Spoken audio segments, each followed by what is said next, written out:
ছিলে, আজ তুমি চলে গেছো।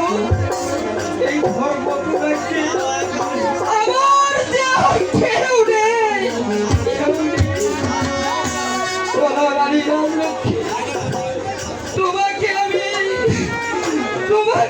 আমি ওই জনতাই জানিয়ে দেই।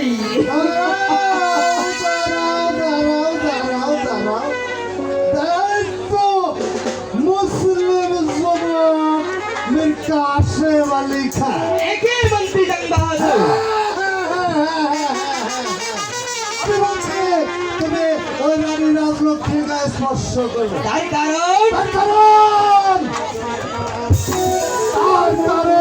তুমি মুসলিম জাতি, মুসলিম বলে রানী রাজলক্ষ্মী মুসলিম জাতি বলে তুমি ওই রানী রাজলক্ষ্মীর গায়ে স্পর্শ করবে না। তুমি যদি ওই রানী রাজলক্ষ্মীর গায়ে স্পর্শ করো তাহলে রানী রাজলক্ষ্মী ওই স্বর্গে যেতে পারবে না।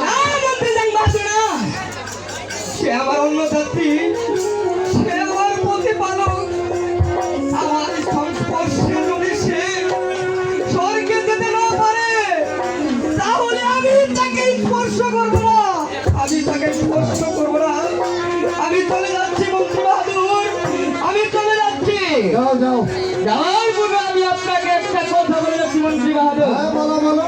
শুনুন মন্ত্রী বাহাদুর, রানী রাজলক্ষ্মী হিন্দু, আপনিও হিন্দু, তাই তার সৎকারের ভার আমি আপনাকে দিয়ে যাচ্ছি।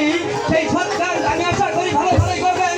আর যদি তা না করে মাঠে ঘাটে ফেলে দিয়ে শিকার কুকুর দিয়ে ভক্ষণ করে হয়, তাহলে মনে রাখবেন মন্ত্রী বাহাদুর, সেই ধর্মপুর রাজ্যের ব্যক্তি অভিনন্দন রাজা ধর্মপতি আপনাকে ক্ষমা করতে পারে, আপনাকে ক্ষমা করতে পারে। কিন্তু এই মুসলিম সমাজের কাছে বলি আপনাকে বলো,